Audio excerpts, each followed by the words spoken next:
Coming to paperback and e-readers, Spinsterella Goth Girl Summer. Take a trip into the macabre world of goth modeling in the new millennium in this all-new Spinsterella story. Pre-order your copy of Spinsterella Goth Girl Summer at Amazon.com and other online booksellers everywhere.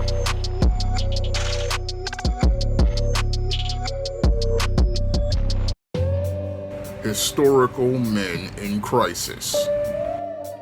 One of my viewers wanted me to do another installment in the Historical Men in Crisis series. And for this installment in the Historical Men in Crisis series, I'm going to be talking about legendary millionaire Howard Hughes.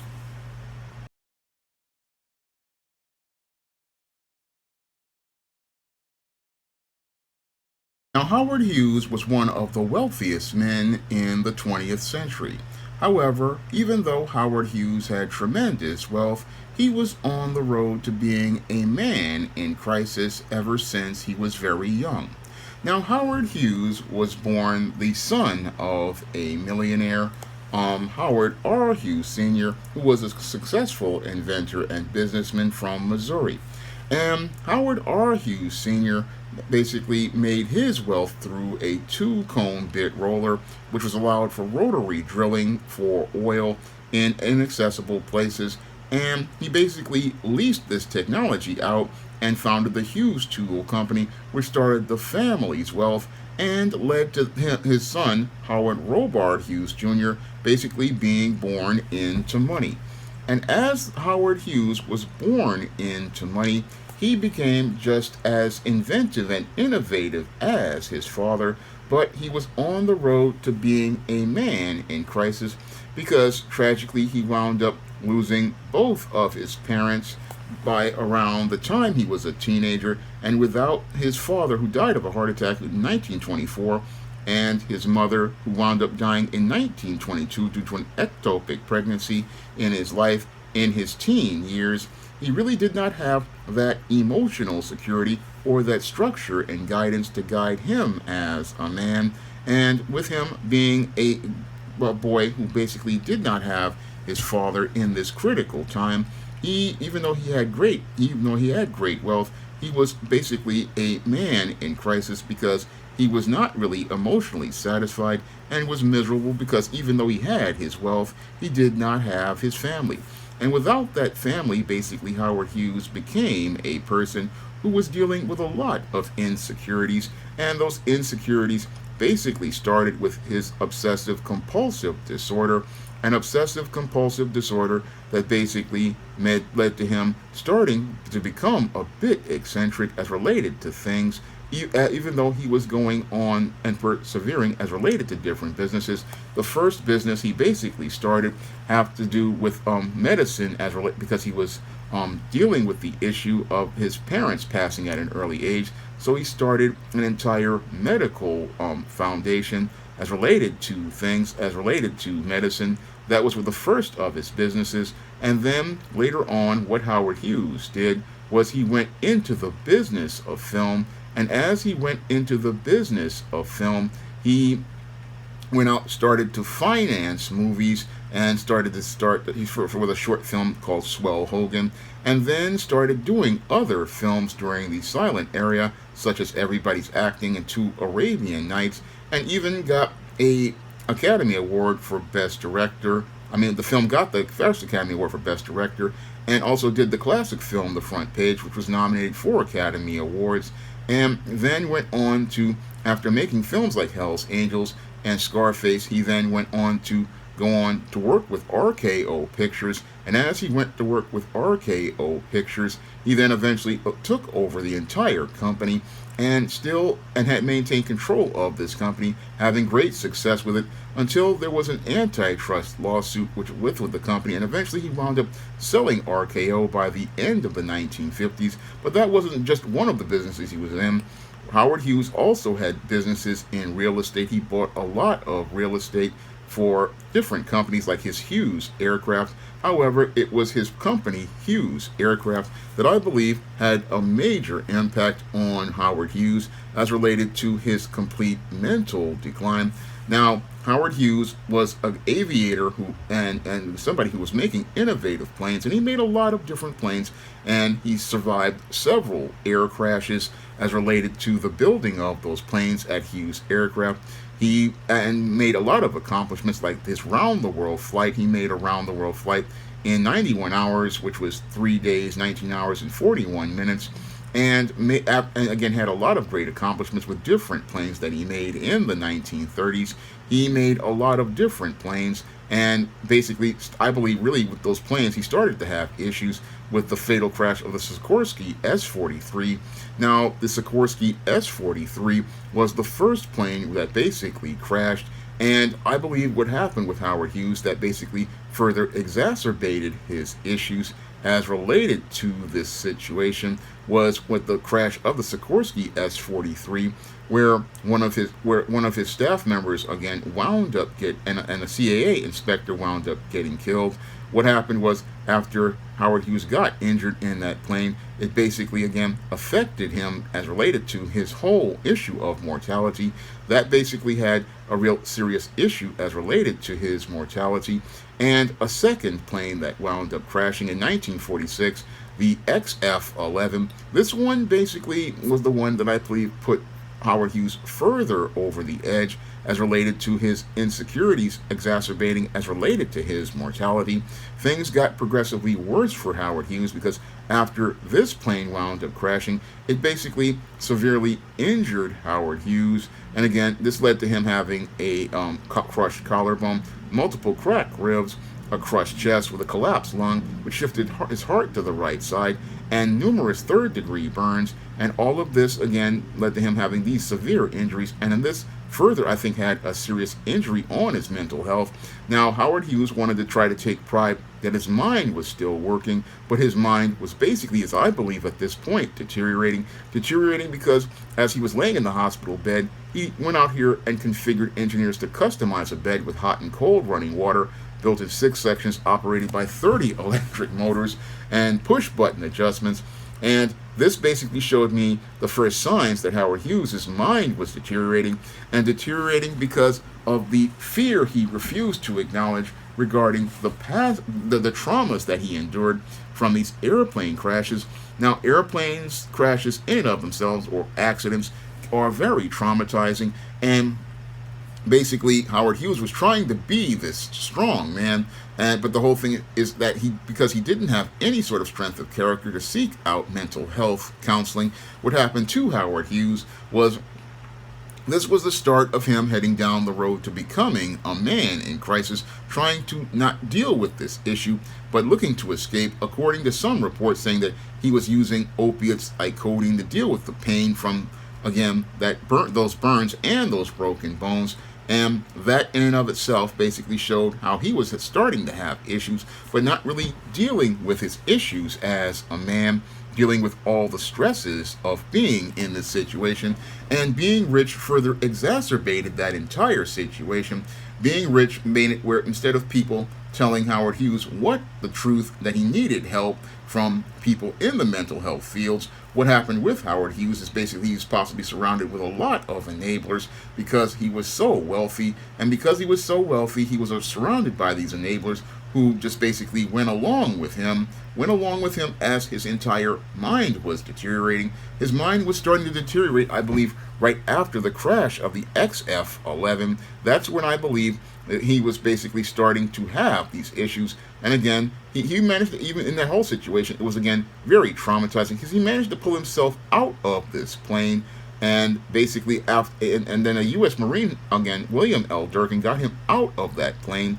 And basically, in this whole situation, he was severely injured, and again, severely injured and feeling powerless, and he basically didn't want to acknowledge how powerless he was as related to this situation. So that's where I see Howard Hughes, basically, this was the event that basically started his whole complete mental health decline, a complete mental health decline that people really didn't want to acknowledge because this rich man was considered to be, again, smart. And again, a lot of people, they correlate rich with being smart. And since they correlate rich with being smart, they're not really saying that this person has a lot of issues they don't want to resolve. And since they don't want to resolve these issues, what happens with these individuals? What happens with these individuals is that their mental health situation gets progressively worse. And that's what I believe happened here with Howard Hughes. I believe what happened here with Howard Hughes is that his issues really started to become progressively worse as time went on. As time went on from the 40s to the 50s and 60s, he basically again was running different companies, and again running the companies and trying to keep up an appearance. And that's something a lot of beta males try to do, is they try to keep up an appearance and make it look like things are okay because they want to keep their world smooth. Unfortunately, as they look to keep their world smooth, everything is falling completely apart behind them. And as everything is falling completely apart behind them, they never really deal with different things in their life, like the automobile accident that Howard Hughes had in 1936. Again, he basically wound up hitting someone, but because he was wealthy, he was able to get out from under it, and able to get out from under it because as related to this whole situation. And again, this is what happens to Howard Hughes. Again, he became even more and more eccentric, and again had more, and his obsessive compulsive got progressively worse.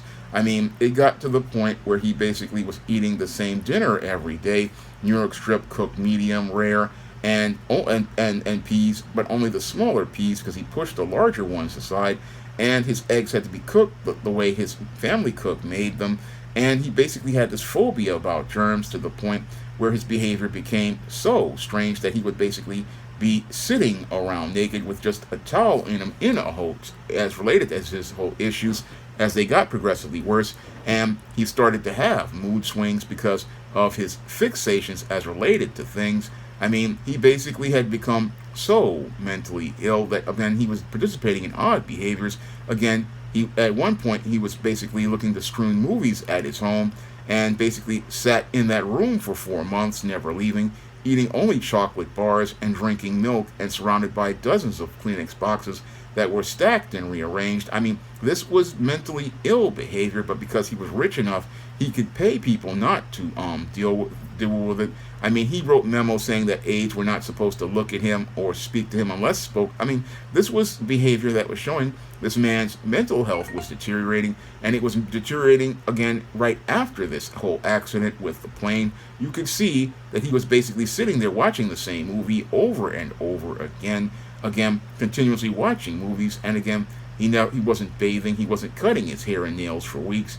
And again, this was all due to a condition that led to his mental health with allodynia, where he was having a pain response because to stimuli that wouldn't normally cause pain. I mean, he couldn't even put on clothes to the point because things were so bad.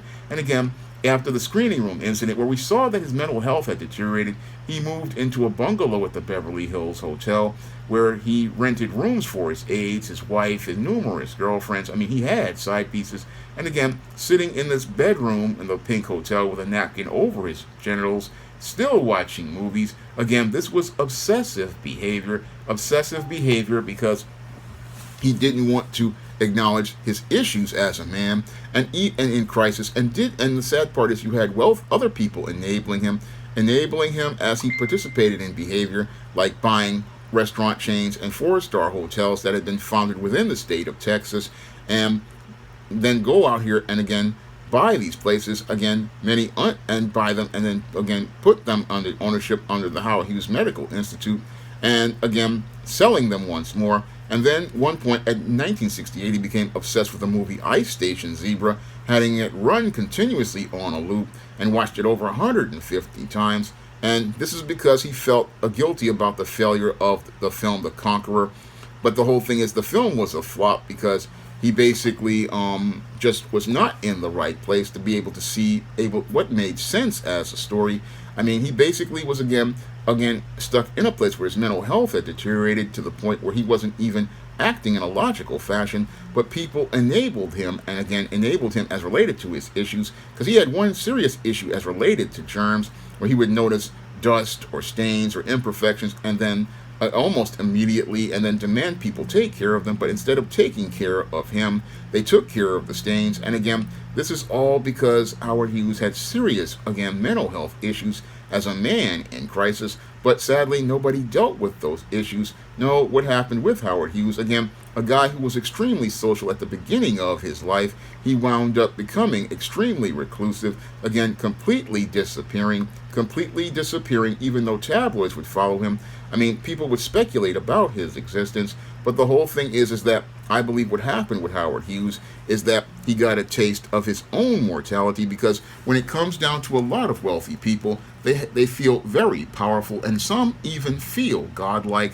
And I believe that's what happened with Howard Hughes. He basically felt godlike at one point in his life, but as he basically, again, felt the powerlessness of mortality, this is the thing that I believe that led to him snapping. This is the thing that I believe led to him snapping, and basically him not being able to deal with reality, not being able to deal with the reality of just being a man, and not being able to deal with the reality of being a man is the thing that made him into a man in crisis. He couldn't deal with the reality of being mortal, and because he thought, oh, the money would make me powerful, but then had to deal with the whole situation with mortality. This is what led to him, again, basically in his mind, falling completely apart to the point where he just could not deal with reality. And what further exacerbated this was nobody really wanted to, again, take this man and, again, put him into an asylum, because, again, when it comes to America, a lot of people in America see rich people as smart. They see rich people as having power and influence, but don't really want to see that sometimes you have to take power away from these people because they are extremely sick, and they're sick because they have been so enabled by people in society for so many years, and as they've become enabled, they don't know how to deal with life, again, regularly. And again, this guy, again, could not deal with things as related to life, and basically when it came to Howard Hughes, his whole life fell apart, and he wound up a man in crisis, addicted to codeine, which he injected through his body, and could even have his hair and nails cut but once a year due to the pain caused by the plane crashes. And this guy also stored his urine. I mean, he was basically a complete mess. I mean, Howard Hughes was a complete mess, where he had an entourage moving from one hotel to the other, again, taking residence in the penthouse. And sadly, over time, what happened with Howard Hughes as he moved from place to place is eventually, as he was on his way to moving to another, his wife got tired of him and wound up divorcing him. His wife, Jean Peters, wound up divorcing him in 1970 and got tired of him and basically looked to bail out of this relationship. And again, looked to bail out of the relationship because the whole situation was a complete mess. And over time, what happened with Howard Hughes is that he just became completely a mess, to the point where it was reported that he died on April 5th of 1976 aboard his own private jet. Again, died on his private jet, and sadly died only weighing 90 pounds. I mean, he was 6'4" and he was 90 pounds. And they had to use fingerprints to identify his body because his body had completely deteriorated. His entire body had completely deteriorated because it was a reflection of his mind, a reflection of a mind of what was considered to be one of the most brilliant men. But sadly, what happened with one of the most brilliant men was he basically was a man in crisis. And this man in crisis, even though he had, again, great success as related to things. I mean, he had the Harmon Trophy, the Collier Trophy, the Congressional Gold Medal, Octave Chante Award, National Aviation Hall, was put in the National Aviation Hall of Fame, put in the International Air and Space Hall of Fame, and the Motorsports Fame of America, Hall of Fame in America, and had made many great films, and was a producer of great films, and was, again, had ran RKO. I mean, everything. This man had great success in his life. And basically, when it came to Howard Hughes, he had an impact on American culture as related to wealth, but sadly, he was not able to enjoy the life of being wealthy, and really shows me what it says as related to the Word of God. I mean, yes, Howard Hughes has great riches, but he never had an abundant life. He never had an abundant life like Christ wanted us to live. No, for all the time that he had all this money, he basically was, again, he had great wealth, but basically was somebody who really did not enjoy that life no, didn't enjoy life at all because he didn't have that family that he in his adolescence, and because he didn't have that family in the adolescence, what happened with Howard Hughes is that basically Howard Hughes again wasn't living at peace. I mean, Howard Hughes did have a lot of impact on people like Stan Lee, who was inspired to create the Tony Stark character based on Howard Hughes, and Howard Hughes inspired him as related to Tony Stark's personality and lifestyle, and Tony Stark's father, Howard, is actually named after Howard Hughes, but Howard Hughes could not enjoy anything in his life, and that was the saddest part about Howard Hughes. You had all of this success, and again, couldn't enjoy any of it all. It really reminds me of the late Michael Jackson, another man in crisis that I may cover one day, but the whole thing is with Howard Hughes, he never had any peace. I mean, I think he would have sacrificed all that money to get some peace because the way he was living as a man really he didn't have any peace because he wasn't really living at peace as a man. No, when it came down to Howard Hughes, he was a wealthy man who was basically a wealthy man similar to Elon Musk, again, one of these so-called innovators who was not at peace at himself. And sadly, what happened with Howard Hughes is, yes, he had all of this money, but he didn't have any understanding of what it meant to be a man, and that's what basically led to Howard Hughes winding up becoming a man in crisis.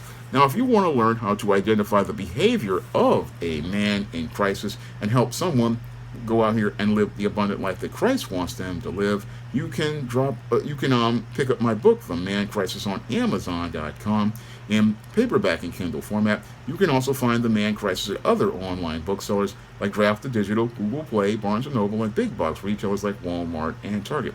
And if you want to see me make a video about a historical man in crisis, you can drop a donation for a minimum of $15 to the PayPal or the Cash App by clicking the links in the description box. And if I know something about that person, I will make that video for you. That's all I have to say for this video. You can comment, rate, and subscribe. Coming to paperback and e-readers, the Steam Season of the Witch Girl.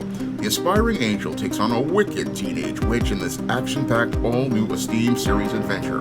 Pre-order your copy of the Steam Season of the Witch Girl at Amazon.com and other online booksellers.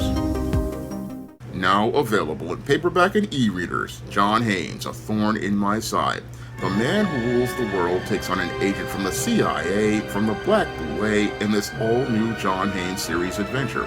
Get your copy of John Haynes' A Thorn in My Side in paperback and e-readers at online booksellers everywhere. Now available in paperback and Kindle Unlimited, The Man Crisis. Learn why so many men are struggling to find their way in an increasingly gynocentric world in The Man Crisis. Get your copy of The Man Crisis in paperback and Kindle Unlimited today. Support Black-owned and Black-operated digital broadcast media. www.niceradionetwork.com. Nice Radio Network, broadcasting 24 hours a day, 7 days a week.